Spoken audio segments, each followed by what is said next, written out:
tjekker kuglerne i plast. Ja, for eksempel måske, ja, eller det kunne jo også være noget...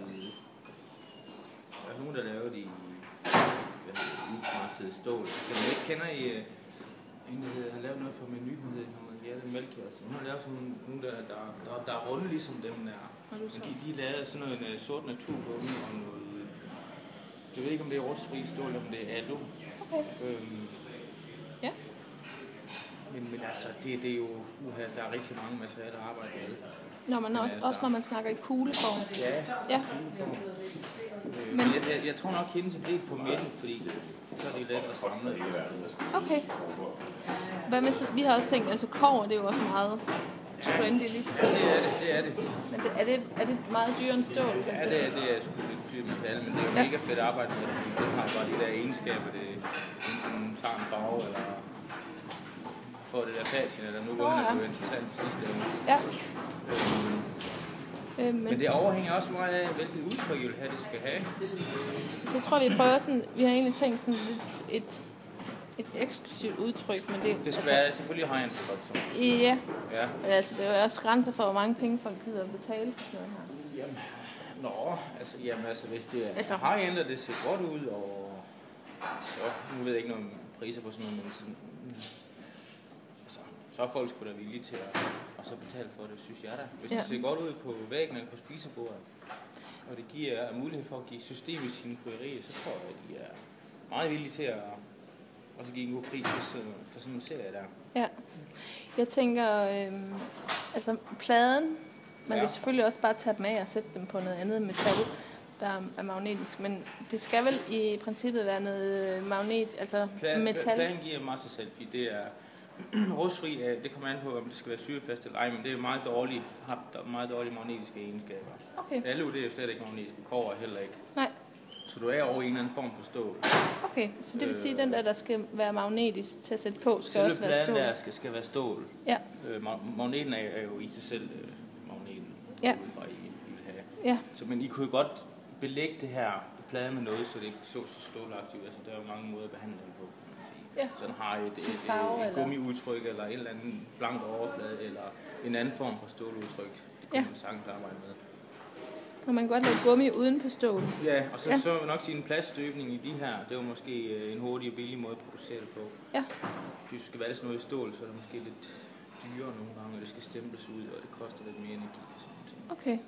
Så tænker jeg, en af de der, jeg forestiller mig, det er noget, man skulle skrue på. Ja. Skru sammen. Kan man lave sådan, at magneten ligger inde i materialet? Ja, så du har en magnetlukning. Ja, altså jeg tænker bare, hvis man nu ikke vil have det her i stål, kunne man så lægge magneten ind i du kan godt støbe den ind i noget plastik. Det kan du sagtens gøre. Kan man støbe den ind i kobber? Kobber har også et højt smeltepunkt. Det er jo nok blevet svært, fordi det er nok måske gå hen og blande sig. Det er sådan nogle ting, der er federe for at vide det. Har jeg ikke vide det. Men jeg vil ikke udelukke det. Nej. Altså, det skal ikke være en udelukkelsesfilm. Man kan jo, altså aluminium har et ret lavt smeltepunkt. Ja. Det er 600-700 grader, så kobber, det tror jeg, du er oppe 1200 eller sådan noget. Ja. Men det er også, det kommer også an på, hvordan man gør det, og altså, det kan også være, at det er en kapsel, I har en kobberkapsel, I putter magneten ind i, og så lukker den anden ende, så I ikke skal støbe det ind i, så I har en form i.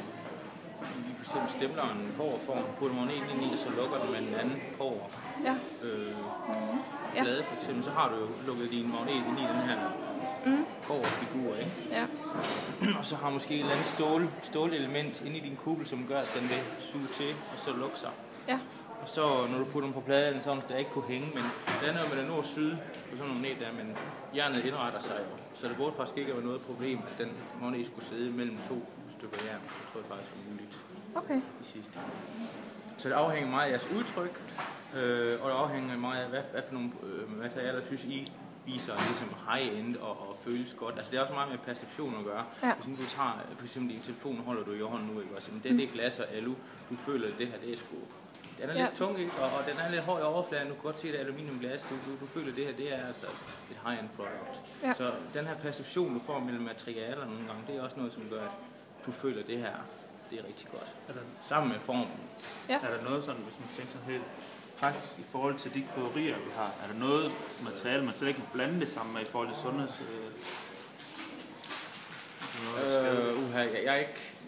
vi har så mange forskellige plastmaterialer. Jeg kan ikke lige name drop en, der er rigtig god til fødevarer, men jeg ved for eksempel, ABS bliver brugt til kapsling af alle håndmixer og sådan noget. ABS er et meget universalt plast, som tåler det her, nu blender håndmixer, alle de her køkkenmaskiner, du har. Der laver man hus i det, fordi det er også er godt det er det, der er helt glatte. til fødevarer. Ja, det er nemlig det helt glatte. Men lige præcis om til opbevaring, at det ville være godt. Men i princippet kunne man vel lægge det indvendigt, og så lægge noget andet udenom? Ja, det kunne du godt. Ja. Og lave sådan 2-komponents støbning. Ja. Okay. Det er et større projekt. Ja. Ja. Jamen, det kommer, Men kommer an på, hvor meget hvad jeres tanker er med det. Og, altså, hvis du skulle nævne nogle ting, som du synes er high-end, hvad skulle det så være? Jeg synes, lige nu, for eksempel. Hvad skulle lave, der var high-end lige nu? Jeg synes, det er meget svært. Det afhænger meget af, hvilken... Altså, lige nu synes jeg, at vi er over i de her nogle pangefarver og noget med noget blødt gummi på en eller anden måde. Noget silikoner og sådan noget. Det er jo meget det, man bruger lige for tiden. Og så er der også nogle, der blander lidt med noget stål, men så er der som regel sort silikoner, og så enten materet alu eller højpoleret rustfri. Og sådan. De her ting, det godt symboliserer den her den her high-end ting. Ja. men jeg siger, formen i sig selv er jo også nogle gange noget, der symboliserer det her et high-end produkt, fordi har du arbejdet med formen på den og fundet ud af, at det her, den ligger godt i hånden, for eksempel ergonomien i det også sådan ting. Nu har vi noget, vi faktisk skal have op og hælde ud på manden, og så sætte det under madlavning, eller når vi skal spise det. Ja. Så noget ergonomisk, ja. Ja, lige præcis noget ergonomi, ikke også? Så det er også rigtig mange ting i det. Men jeg synes, det er meget interessant, koncept, det der. Det synes jeg, det er. Vores hurdle er jo, at man skal have alle, altså folk har jo sindssygt mange krydderier, det står jamen, det har jeg også, og det ligger, det er jo noget værre skræmt, ikke? Det ligger ud over det hele.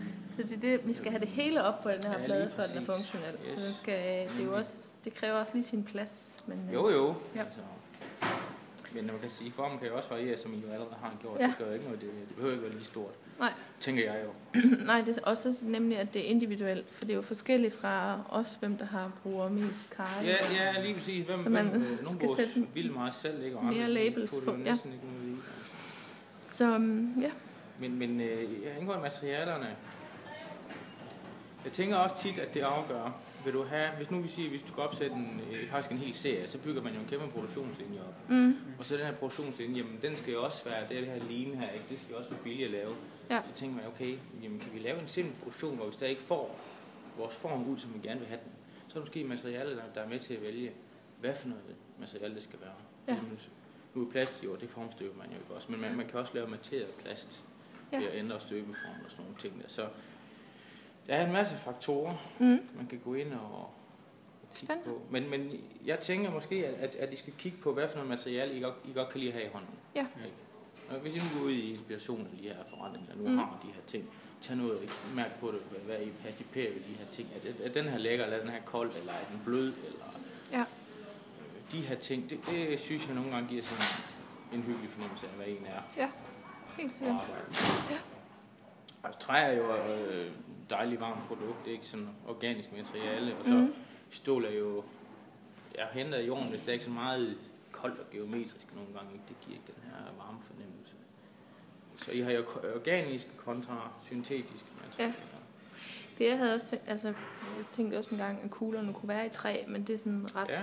Kan man det? Det er jo, peberkanden er jo i træ, så hvorfor skulle den ikke også kunne være i træ? Det er rigtigt. Træ vil nok absorbere noget af duften fra krydderiet, fordi hvis det er råt eller ubehandlet indeni. Ja. Det er det jo nok, fordi det er dyr, der skal behandle indeni. Ja, det er rigtigt. Men jeg tænker sådan, at bambus er mere overfladeresistent. Okay. Man ligesom mærker på det. Ja. Men altså, træ er et skide godt produkt. Det er også meget der er i hvert fald noget organisk med træ lige for tiden også. Det er der. Men hvad, kunne man for eksempel være denne her pladen, der var af træ med magneten indenunder? Det kunne du godt. Du kunne jo godt. Ja, eller du kunne også putte magneten ind i pladen, eller i dem her, men du kunne jo også have en stålplade, du lavede en tynd lag finere ovenpå. Så kan du ikke se, at det er. Nej. Jeg ved bare ikke om, hvor godt det er at sammen de der to ting. Ja, til rengøring, hvis ligesom trip-trap skærebræt, det er jo også noget olieret noget. Man kunne jo også sige, at man olierede den der, så har det jo også en overflade, du kunne tørre ind. Eller også hvis man sætter dem på af, skrammer det, ridser det overfladen, kan det tåle den her, det her brug, du har? Ja. Helt sikkert. Hej Janne. Jeg kan ikke lige se spørgsmålet, men det tror jeg ikke. Hvad er dit navn, hvis vi nu skulle... Christian Falkenberg. Super. Må vi godt finde dig igen, hvis det er, Ja. vi har mangler noget? Jeg har et lille kort, du kan få. Nej, det vil vi rigtig gerne. Nu sker det her, hvor jeg kommer til at... Det gør vi bare. Tusind tak. Men altså, det er bare det, som jeg tænker, når I kommer.